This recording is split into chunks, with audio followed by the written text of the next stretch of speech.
I would like to take a moment before we get into today's main episode and to talk about my sponsor for the podcast.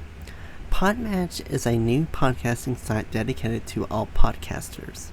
The platform helps hosts get connected with potential guests to appear on their show, as well as allow guests to find podcasts that will give them a chance to share their story. Podmatch offers many tools to help organize your page, from to-do lists to episode planning to potentially appearing on a leaderboard. Podmatch has it all. The best part, you have the potential to get paid. And who doesn't like to get paid from home? I like to. With an easy sign up, you can start connecting with podcasters and guests immediately.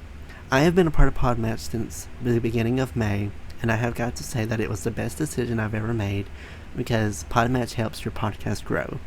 It helps you get connected with people that have very interesting, very compelling background stories that are just waiting for their story to be shared. So if you are a host or guest and would like to start building professional relationships, explore more opportunities, and have your story shared, I highly suggest that you sign up with Podmatch today by going to joinpodmatch.com/lethal venom to start expanding your network in seconds. I would like to give another huge thank you to Podmatch for sponsoring this episode. Now on to our main episode, and again, you can sign up at joinpodmatch.com/lethal venom to begin your podcasting journey today. Hello everyone, welcome to the Lethal Venom Podcast, the show where I talk about anything I want with the honest to God truth, no lies told. Today I'm joined by Mr. D Paul. He is a disabled veteran who has served in the U.S. Navy and is a seasoned Native American holy man, a sacred title bestowed upon him by Granddaughter Crow. With a lifetime devoted to spiritual service, he has investigated and cleansed an untold number of haunted properties, encountering everything from mischievous poltergeists to dark entities so powerful that his own life has been placed in danger on more than one occasion. His work has brought physical, spiritual, and emotional healing to people affiliated by dark attachments, malevolent energies, and even possession. His main mission is clear, is to help others to battle darkness and to be a light in troubled times.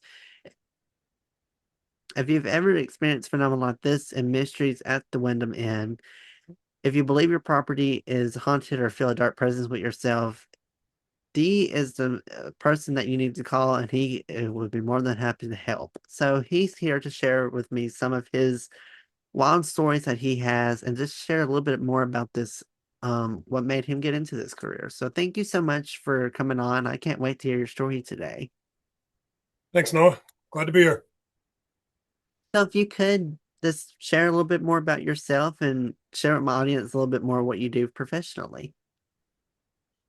So that introduction was pretty full. I can expand upon it, but it kind of captures what I'm doing. I don't really have a job. I'm retired, so um, do this professionally. I mean, I would say I'm pretty good at this stuff. But other than the books, I don't get paid to do what I do. Well, I bet it's nice being on retirement. You know, you don't have to worry about anything. You just lay back, do nothing. So I totally get it, man. I totally understand it. I would like being retired too.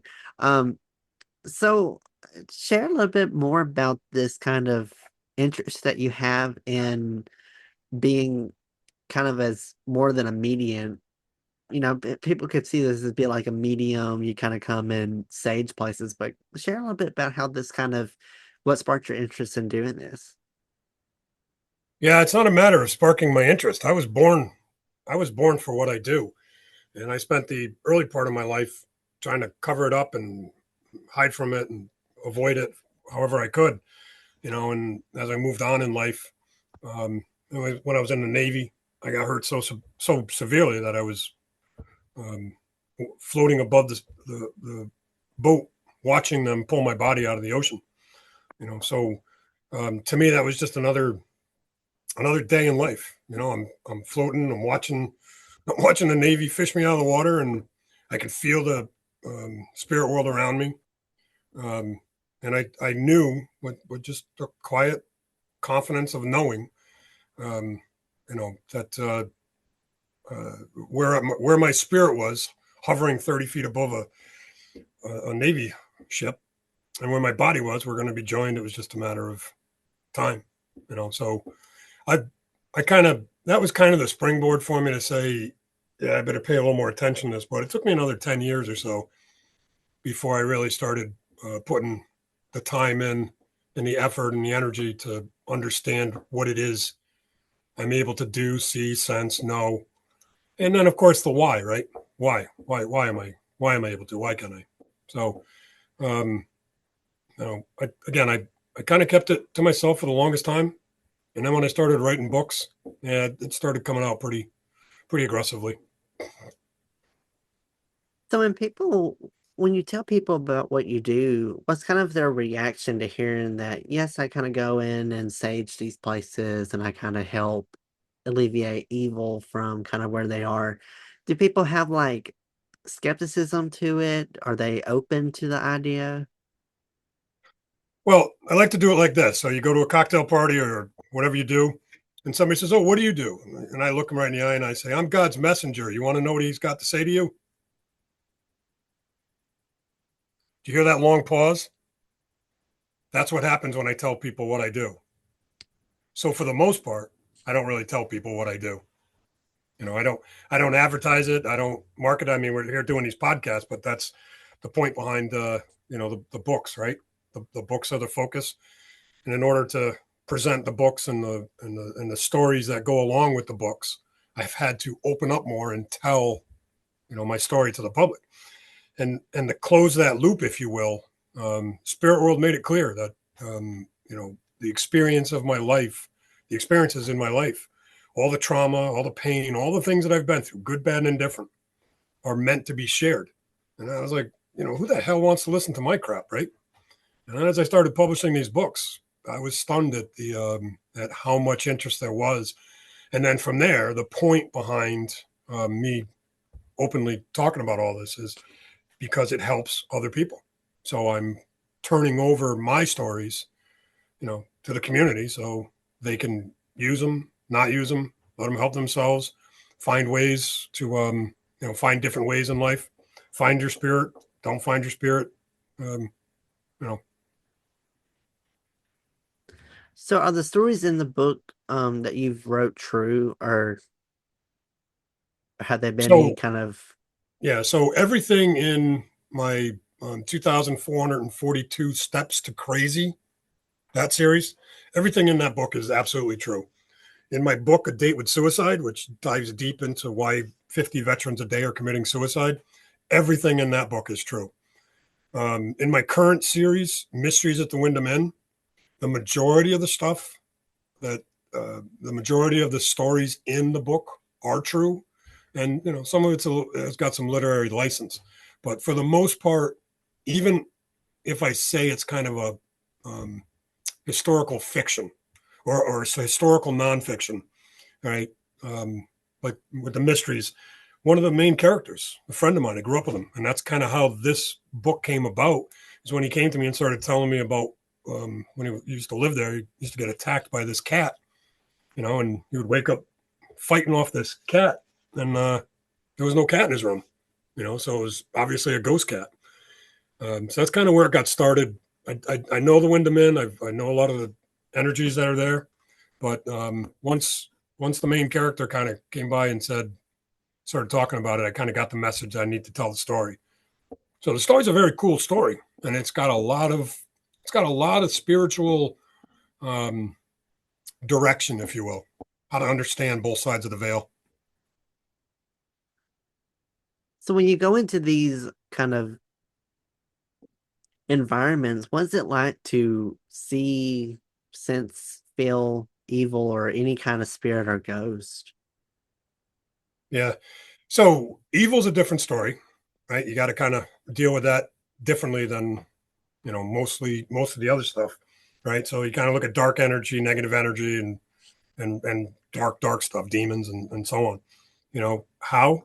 To me, it's just another day. It's like walking into the grocery store or the mall, or wherever you go. It's just part of my life. So I spend more time interacting with the spirit world than I do the living. So what's it like is your question. Well, can be a new adventure every day, you know. But what's it like? It's challenging. It's a lot of work. It's a lot of responsibility. Um, and doing it right, getting around angels and some pretty powerful spirits comes with a lot of comes with a lot of work. Right? You just don't get up in the morning and throw on a couple angels and go solve some go remove some darkness or help some people. It's not that simple. It's a lot of work. What's been one compelling statement that you've heard from a spirit that has really stuck with you all these years? The living suck. How's that for a statement? Mm, When you I understand this, when you understand the spirit world and you're in the world of the living and you watch everything that's going on, I just shake my head. I mean, because it's crazy how simple answers can be, and it's amazing the paths that people take to get there. Okay. So for me, I see, sense, know all this stuff, right? But there's very little I can do with it. Because if you don't ask me to help you, or if you don't ask me for, specific questions about, what you want to know, then, universal law is cause no harm, cause no interference. So volunteering that stuff is not, it's not what I do. How long are you able to talk to spirits? Is it kind of like you can only talk to them for a few seconds? Do they stay for like hours? What's kind of the estimated time that you normally have with them? Yeah, that's kind of a big question that'll take a long answer. So I'm going to try to two-part it. Let's say transient spirits that kind of come and go from my life. That connection is for as long as it's needed. It could be just to pass a message, or it could be to stick around and help me with something or show me something. So it could be an hour, 2 hours, and then there's guides that are with me that never leave. So talking to spirits, I am. It's easier for me to say that I'm never disengaged from the spirit world. I would never be disengaged from the spirit world. It's just too dangerous. What kind of dangers kind of come from it? Like, can they physically harm you? Do you kind of have like curses put onto you from disrupting their peace? What's kind of some repercussions that can come from doing this? So to answer the last part, and try not to do too many compound questions. I have a hard time remembering multiple questions. Okay, I'm happy to answer them. Just, I think what was the first part of that question? Because the second part was harm. It was like what harm can come from doing this practice? Well, um, when I was when I was fixing to write the book on a date with on Mysteries of the Wyndham Inn, I had I had a dream, and I had these knowings that were kind of getting um, they were becoming a warning, right? And then it hit me when I was trying to piece it all together, but it took a little bit of time. And then it hit me. It said what they're telling me is that three spiritual investigators, three ghost hunters, are going to have to die at the Wyndham Inn before the mysteries inside the Wyndham Inn are going to be revealed. Okay, and I didn't understand it. Okay, I didn't understand it until I reached out to a friend of mine. I did 20 years in the Navy and started the Eastern Connecticut State Paranormal Group. Right, and I had reached out to him because my Date with Suicide book was coming out, and he never called me back. Never called me back, which is odd. Right, vets usually return their calls pretty pretty um, pretty quick after you reach out to him. But I couldn't get a hold of him. His phone was off and so on. So period of time goes by and I see this obituary notice. He dropped dead. So I dug in spiritually and took a look around, and yeah, he it wasn't the Wyndham Inn that was it wasn't from the Wyndham Inn, but the Wyndham Inn added a couple of attachments that he wasn't aware of that weighed heavy on his heart, and he ended up dying. Okay, so somebody who's in this business and did 20 years in the Navy as a medic, there's somebody who's got a pretty good handle on health, right? Okay, and how the spirit world works and white light and so on, right? But somehow on this path, he didn't clear himself well enough. He didn't remove the darkness from him. He didn't separate himself and give himself enough time to spiritually regenerate, right? When he's dealing with these darker entities, okay? And it cost him his life. Again, it's not the only thing. So I use this example in my book, Mysteries of the Wind of Men. There's a grumpy old guy that pulls into the post office next to the Wind of Men. And it's just, this guy's just a grumpy, mean old bastard, okay? And the main character, Master Gary, is on his Harley fixing to leave the Wind of Men. So he's walks from his car to the metal mailbox, and he's spouting and cursing at Gary and his Harley, and just cussing at the world. The short version, without telling too much of the book, is this dark entity was trying to attach to the main character, but White Light jumped in, kept it from attaching to him. This dark entity was so pissed off that it was looking for anything, and this grumpy old man just happened to step close enough to it that it was able to reach out, attach to it. The guy died within 10 seconds, 15 seconds, right? The amount of energy that darkness burst into that old man gave him a heart attack, okay? Now, the paramedics that showed up said, guy slumped over in his seat and he had a heart attack. Yep, that's the official version, okay, from the world of the living. When I talk to the world of the dead, they say, no, this is what happened. The guy had a dark attachment to him that overloaded his heart, as they say. Okay, they overloaded their heart, meaning he had a heart attack. Okay, so can it harm you? Damn right it can. I've taken some serious dark entities out of people, and within days, their life completely changes, and I mean completely. So yes, dark, negative energy in any form is extremely dangerous. Now, does that mean you need to run around and fear it? No, you need to be aware of it, and you need to know how to protect yourself. So, when you're going on these, has there been a place where you've been personally scared to go into to do these practices in? No, no, no. Again, I've seen the other side of the veil, um, and I've spent enough time learning about what I'm getting into. So it's like most fear is based on what you don't know. Okay, the what you can't understand, right? Okay, look, having a baby is terrifying, and then by the time you have your second one, it's like, yeah, whatever, let's go, change a diaper, whatever. Okay, kid's fine. Okay, by the time you have six, forget about it, right? There is no more fear. So experience and exposure kind of take the fear away. Doesn't mean you soften your edge, right? I mean, you're in a spiritual battle. What do you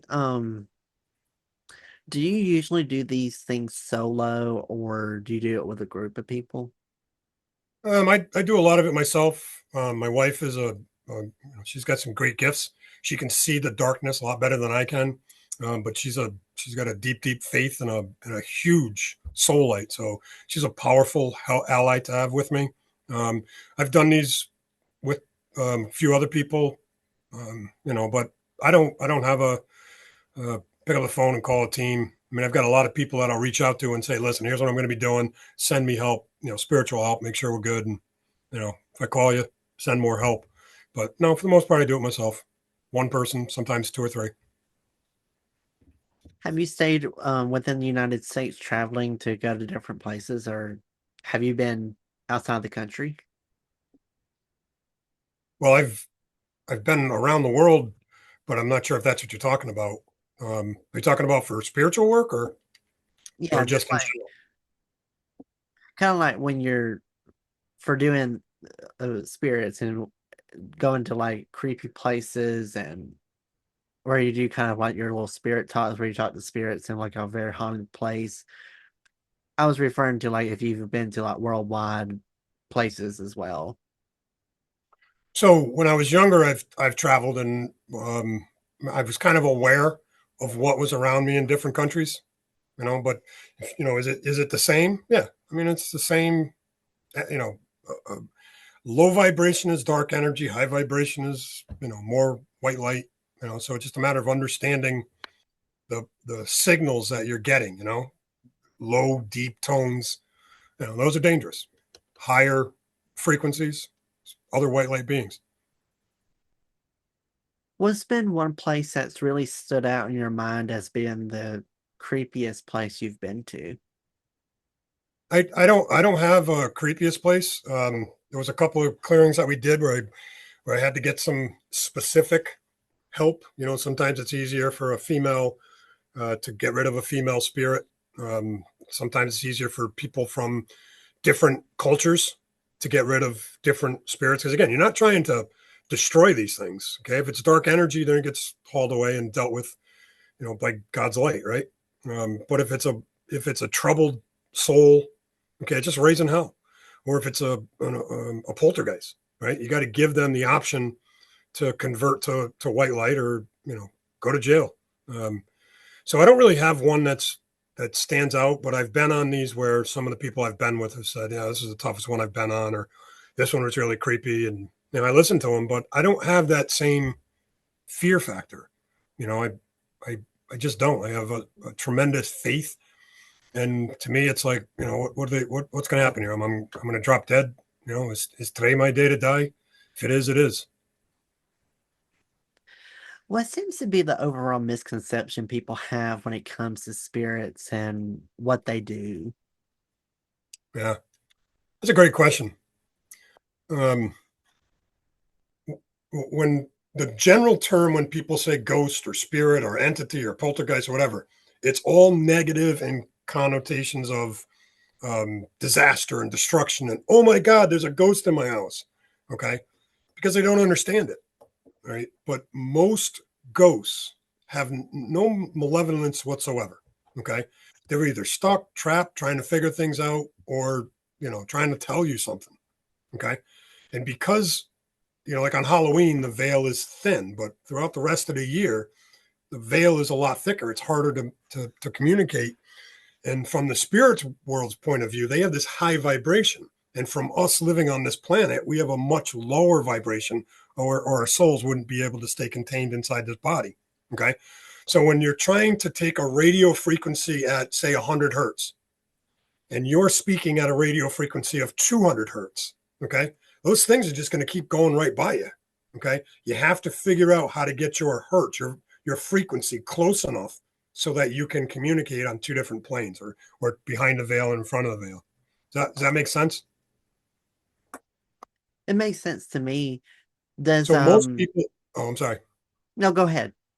because most people look at this, ghosts and spirits. I mean, there are cats running all over the place. I mean, I saw the spirit of a bear. Okay, I mean, it's confusing at times. Like, why? Okay, and now that's the hard question. But they're still there. Okay, but the majority of spirits are just trying to convey messages, and people look at them as negative. Now, even a poltergeist. Listen, a poltergeist tends to be a ball of energy that was created by negative stuff happening inside somebody's home. Okay, people fight, they create negative energy. That negative energy has to go somewhere. Where does it go? In most people's houses, it lands on the kitchen floor or the bedroom floor. Okay. So think about it like this: everything we do, say, causes has a cause and effect. In that cause and effect is negative and positive energy. Right.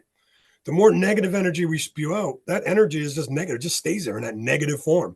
And over a period of time, that grouping of negative happenings will collect and generate at times into a poltergeist. To me, a poltergeist is nothing more than a tumbleweed of negative energy that happened, for the most part, in people's houses over a period of time. So when it starts tossing things around and making noise, that's when people become afraid, right? But for me, I understand how it works, and I know how to get rid of them. I think it's interesting that you had brought up a minute ago about you're able to see like a bear spirit. I haven't really heard people talk about seeing animals spiritually. It's mostly people and more human spirits that you see. Was it like seeing an animal spirit? Yeah, so the bear, some of the other ones are kind of cool, but dogs, I see so many damn dogs. Man, it drives me nuts. It's like they're constantly spiritually jumping on me and licking me and touching me and bumping their nose into me. And I'm constantly looking around because more times than not, I can sense it, I can feel it, but I can't see it. Okay. And then when I can, all right, I'm confused for a second. All right. When a live dog, comes to me, it can do one of two things. It can do exactly what the spirit dogs are doing and try to jump all over me, or it can sit there confused because it can see the spirit dogs, and see me, and it's confused as to who's in charge. Okay, so I'm not a big fan of dogs, living dogs, getting around me. I'm not anti-dog. It's annoying to me. All right. However, seeing the other spirits, the other stuff's kind of cool. That would be interesting. I'd like to see an animal spirit. I've never heard, a lot of people don't tend to talk about that side. I didn't know that that was possible. So I actually learned that today. Does do TV shows and movies portray spirits well too, or is it still misconcepted a lot? For the most part, they'll hit on some of the points that are, pretty close to home. The paranormal series Supernatural, the two brothers, Hmm. man, there are friends of mine that live in the spirit world, or I should say that do what I do. And we talk about this all the time. Man, that show has so much accuracy in it. It's sick. Okay. It is probably that show, and who's that brunette? Um, oh God, what's her name? She did the paranormal series. Um, Jeez, Renata, not Renata Wider. Ah, I can't remember her name, but she did a great paranormal series where her husband was a fireman. Um, a lot of the stuff she did in those shows was pretty cool. But the two brothers that did Supernatural, that the way they portrayed the dark entities and all the crap that's out there, right? Like people, I see gargoyles, okay, and yeah, the gargoyles right off the churches and the gothic things you see, right? And people think those are evil entities or they're meant to scare away things. It's like they are. They're actually white light beings, okay, that sort of resemble a hellhound. Now, a hellhound is not something you want to you want to bump into. Those things are pretty nasty, right? But a gargoyle, listen, you know, for what I do, you got to put up protection, and the gargoyle is a great protector of white light beings. Crazy, huh? Yeah, it is crazy. Media tends to really downplay a lot of things bad, but it sounds like in this regard, when it comes to spirits, that there are really good representations of how it's accurately perceived. You know, I think it is an interesting thing for people to know about. If someone's interested in wanting to maybe try doing a test where they can try to talk to a spirit, what steps do they need to take to help to where they can successfully and accurately do it? Well, if you want to do it wrong, then don't put up protection. Okay. Um, I don't encourage people to. Um, how do I want to say this? I would caution anybody that wants to play around in the spirit world. Okay. And if you decide to, you need to declare that you are a white light being and you're only looking to communicate to the highest and best. Only white light beings. No negative, dark, or gray entities are allowed to communicate. You have to set sacred time and sacred space and protect yourself against all undue influences. Okay. Trust me, if you're ill prepared, you do not want to communicate with darkness.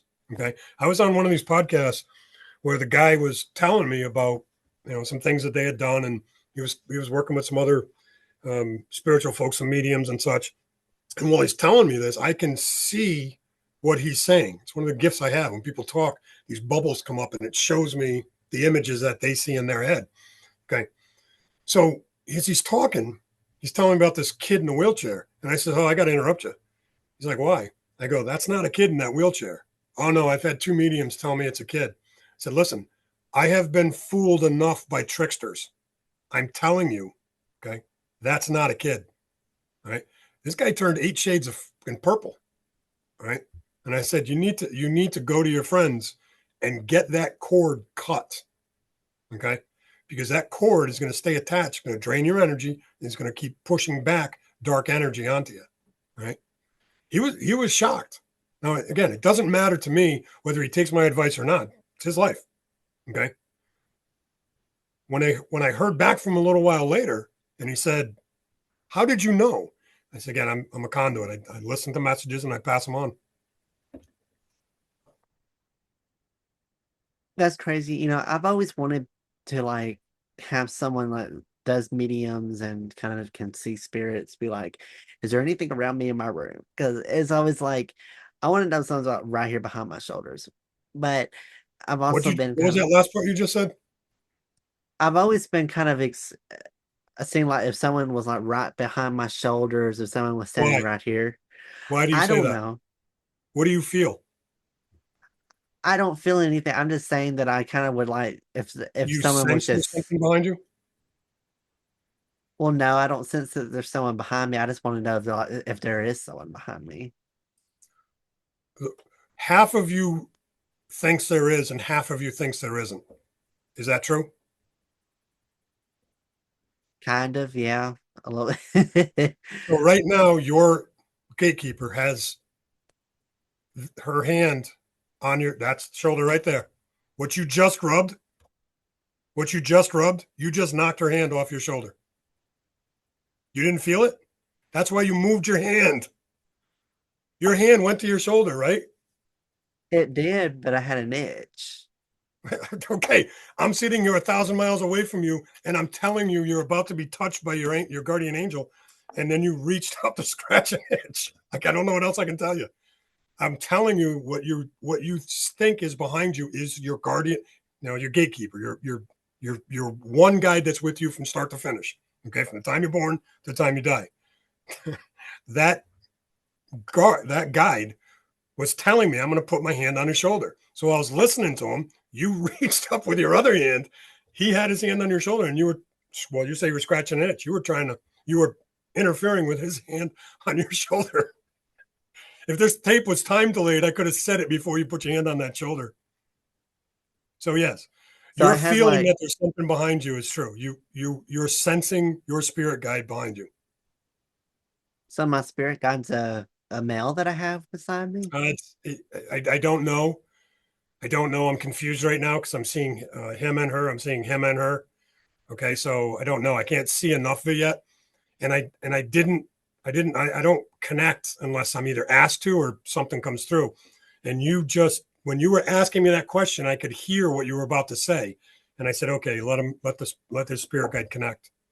So your spirit guide was telling me, what I had said to you. That's Spooky, huh? interesting. Okay, okay. Good. Well, at least I have How a, many a goosebumps you got?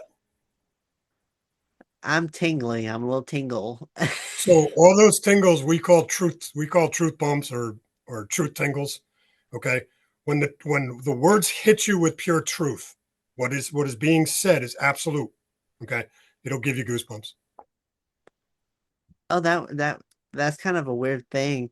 I'm trying to think. The only person that I can think that would be a kind of a female angel would be my grandmother, because my grandmother had actually passed away back in 2017.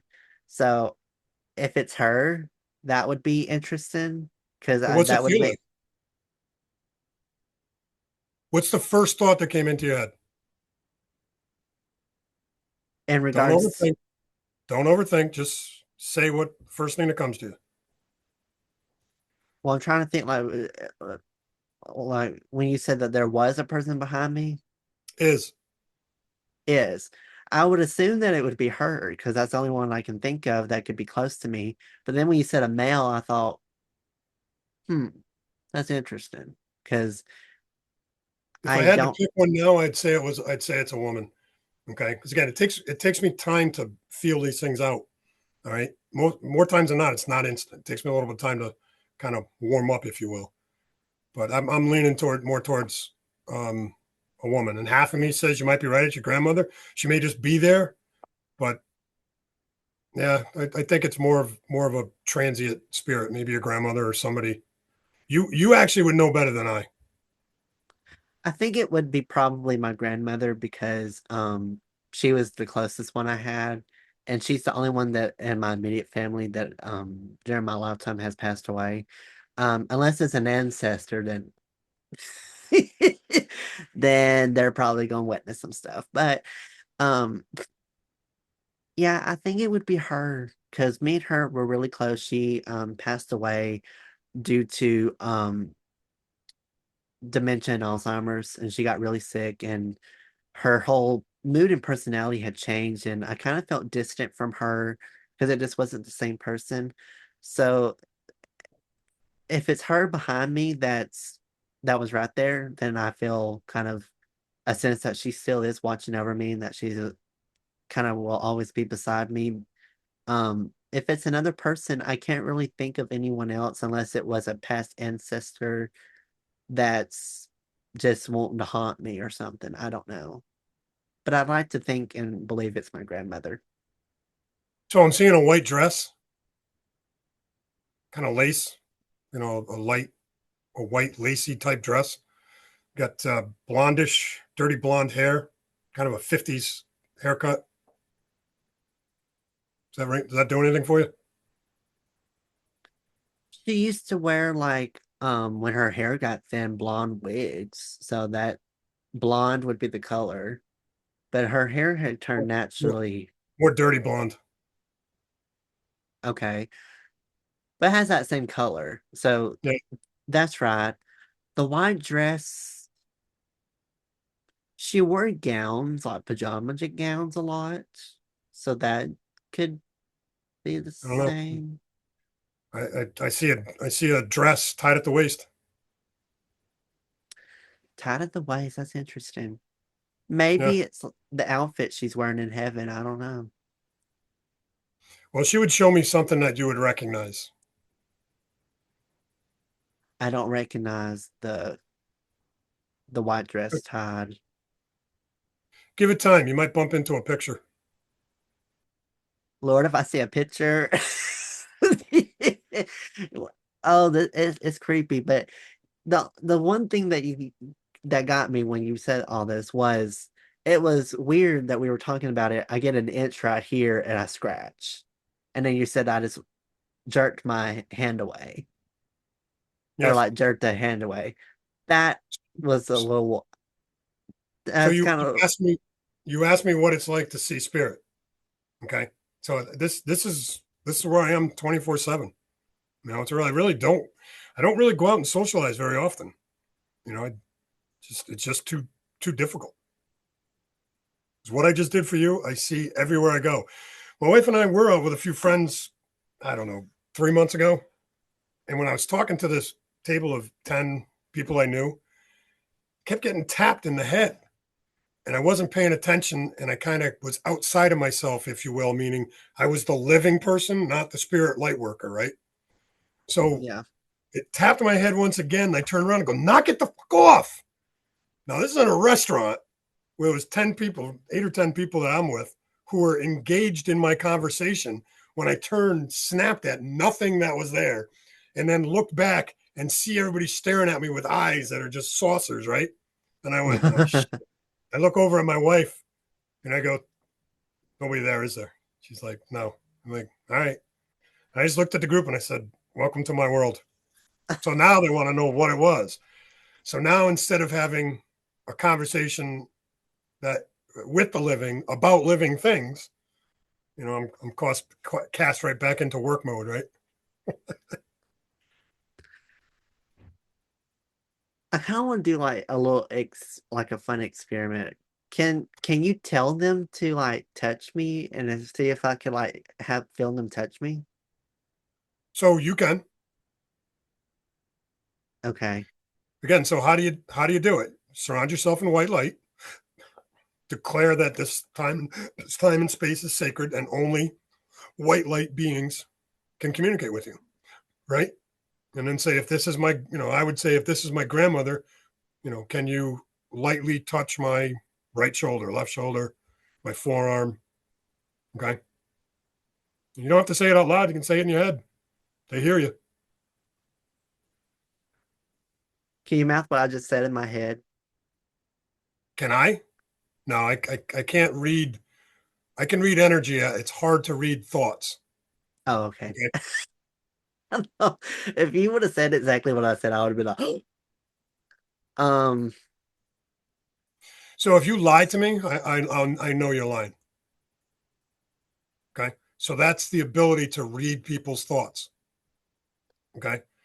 But when most people are doing good stuff, well, I can read some of your thoughts. I can't read them all, I don't get to do it like on the spot. Okay.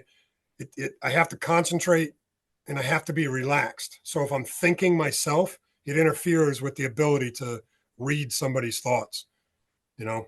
But if I sit here and spend enough time, I could probably come up with it. I'll freak you out, huh? I kind of do want to get free. I just want people to listen, know this. This was not like something we've planned. This was just something that has just come up in my head. I just want people to know that we're not orchestrating this as like, oh, pre-planned or anything. So anything that happens is just pure on the spot. It's just pure. You're gonna get my pure reaction from here. It's kind of one. I want to make that clear that we did not plan this. Um, when they touch me, will I feel like a fingerprint or like feel like a hand do this or something? Or like could feel a So the movement? first thing you'll get is a feeling like static electricity. Okay.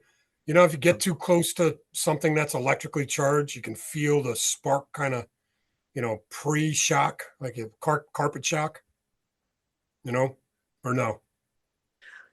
I feel You like ever I kind rub of a know what you're. balloon on your head and lift the balloon up and your hair stands up? Yes. That's kind of the static energy that you should feel. And it's a longer feeling than if something actually touches you. Okay. When stuff touches me like dog noses, it drives me nuts because it's a bump. Okay. Yeah. But most of the communication is very soft, very, very gentle, light touch. So yeah, you should be able to feel it on your arm. And again, the way to do it is to just clear your mind and not think. And if when you can do that, all right, that's what meditation's for, right? Focus on your breathing so you can quiet your mind. And when your mind is quiet, you're opening up to a different frequency. And that frequency is much closer to the spirit world. I keep feeling like here it's tingles, but I'm not saying I don't know why it's tingling. It's not like something back here is not doing anything. I guess I'll say, if Nana's behind me, touch my right shoulder. I didn't feel nothing. I didn't feel anything. If I felt You're right. something, huh? Yeah, it's so there's kind of a rule in the spirit world. Okay. You can ask for confirmation, but spirit world doesn't do parlor tricks. Oh, I But just look like an idiot just standing here. Yeah, if I know it's audio, but y'all should see me. I was just waiting here. I was sitting here staring. That was don't feel okay. too stupid. That's what I do every day, right? I stare into the abyss and watch what goes on. That spirit is with you. It's not leaving. I don't know that it's a permanent guide, but I think it's a transient. It feels more like a transient. And if it's not your grandmother, one of two things: you're going to see a photograph you're going to see the picture that I'm trying to convey to you. Okay, and she's showing me white shoes. So white dress, knee a little bit below the knee, white shoes, and I'm telling you, 1950s haircut. I'm telling you, 1950s haircut, a bouffant haircut. So you'll see that photograph somewhere when you do. Send me a note. Somewhere that photograph's going to bump. You're going to bump into that photograph, and every pore on your body is going to stand up. You're gonna have so much goosebumps. It's gonna make you smile, and then you're gonna have an incredibly warm and fuzzy feeling, in a good way. I, w- One of I, w- I would like to think that it's my grandmother, but I feel like it's one of my ancestors that's just haunting me because I've talked shit about them all the time. I feel the, like it's one of them. I had that feeling that it's like my great grandmother and great great grandmother, are one of my relatives on that far side that were born in like the 1400s. But yeah, I feel like it's just one of them that's just kind of haunting me because they have this tendency. I don't know if you can see it, if you can see their face, but in every picture I ever saw of them from my ancestors, they never smiled. It was always they always would never smile in pictures. They had like this frowny look on them that looked like they're pissed off at the world all the time. They basically had like mean personas to them. They were not real nice, friendly. I would say they kind of were nice at times, but every time they had their picture taken, it was never a smile. Can you kind of is that kind of how they look if you're able to no, but see? it might explain why she's not showing me her face because I can only see her from the side. Her face is turned away. Her hair is kind of covering her face right here. I can't see it. I don't know if there's anything to do with what you just said, but let me put something at ease for you. The spirit world doesn't really have time to fuck with people. Okay, that's what darkness does. Now, I'm not saying there aren't ghosts out there that aren't raising hell with people, but there's it's a whole different world. Okay, for the most part, all the stupid shit we do in our lifetime, doesn't you know. I got to be careful how I say that. We Uh-oh. don't die, go to the spirit world, and then go, I'm getting revenge. Okay. I'm not saying it doesn't happen. Mm, I'm just saying it's not the norm. Okay. You got too much I stuff to do. gotcha. That's why you don't see 1,000 spirits hanging around at a funeral home. Well, and I'm not saying cemeteries don't have spirits in it, but if you have a cemetery with 1,000 graves, where's the 1,000 spirits? It should be thick with ghosts, right? Well, Right. it's not. For the most part, the ghosts are sporadic. Okay. Why? Because those spirits have moved on to whatever they're doing next. You know, you just don't have why do you want to once you pass on and you get to review everything and all of that, why do you want to go back and try to settle a score? Okay. Hence, Makes a lot of a lot sense. of times when you'll see a ghost stuck at some place, it can be because they were trying to settle a score or finish something that they wanted to finish. Okay. Or they're just lost. Okay. But for them to follow you around and try to cause you problems, no, that's pretty much reserved for dark entities. Again, I'm not saying it doesn't happen. Okay, but you can easily get rid of them by surrounding yourself in white light and telling your gatekeeper to push back any and all spirits that are not helpful or necessary. I think that's a really good point that you made. I think that's one thing that a lot of people tend to really get miscon is misconcepted a lot is that spirits come back and they come back for whatever reason to help sell stuff. I know if I was when I die or something, I'd never come back. I'd be like, bye, bitch. It would be gone. I would not come back down for any kind of reason. Maybe if I could come back down to be like a spiritual guide for someone is like being like peace, I would do that. But to come back down on earth just for like fun, no. I'd be like rested. I wouldn't linger around. I'd be like resting in peace. I swear something on my chair just rattled. They're screwing with my chair. But um I really have appreciated that it's not gonna make me think about the white dress and white shoes and blonde kind of 50s style hair, dirty blonde. Dirty blonde. That's gonna really kind of spark questions. I'll have to ask my parents and maybe if they have heard it and they can recognize it. But I do appreciate you saying that because now I'm going to kind of have to sit here and be like, hmm, that's interesting. And if I can find an answer, I'll definitely will reach out to you and let you know what I found. But Um, I think that this is a very interesting conversation that a lot of people kind of are not open to have. They hear this, oh, they're just saying that out of their butt. You know, I didn't have that mentality, but the thing that did get me though was right when we were talking about spirits and I touched my shoulder for an itch, that kind of got me a little bit, not gonna lie. I will say that kind of was a little odd, oddly timed for it to have an itch right here. That was a little oddly timed. So that I'm kind of like spinning my brain's work and trying to come up with things to debunk that, but it's like I can't because I mean, there's why else? But I think this has been um a really good conversation. I really do appreciate you for coming on here.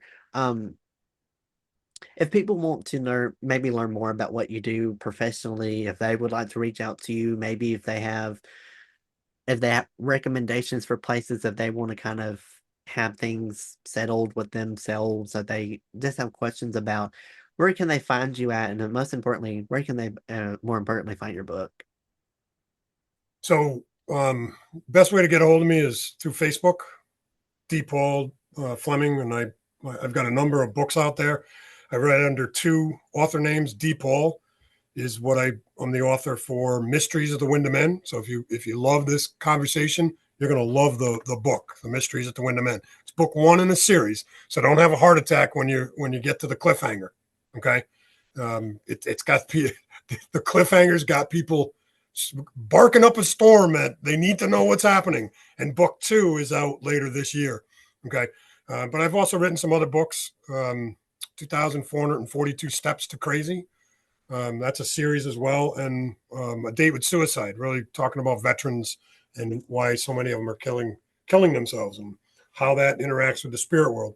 But Mysteries of the Wind of Man is my newest book. It's a great read, and if you want to reach out to me on Facebook. My email is in the books and on the website or on the Facebook page. So feel free to reach out. I will definitely put off his links in the description box below. I'll put links to his books as well as his website and social media platforms. So if you would like to get in contact with him, it's all there for easy access for you guys to find. Feel free to follow me on social media as well. Instagram and TikTok at Lethal Venom Podcast, as well as Facebook, Twitter, and YouTube at Noah's Podcast. Feel free to follow the podcast wherever you get your podcast from. I'm on all the major platforms: Spotify, Apple, Amazon, iHeartRadio, YouTube, Pandora. It's everywhere, so feel free to subscribe and follow the show so that you'll get notified of when new episodes come out. Thank you to everyone for tuning in to today's episode. Hopefully, y'all very much enjoyed it. I hope y'all all have a great rest of your day. Be safe, make good decisions, be careful who's watching you. And well, I'll catch you all in the next episode of Lethal Venom.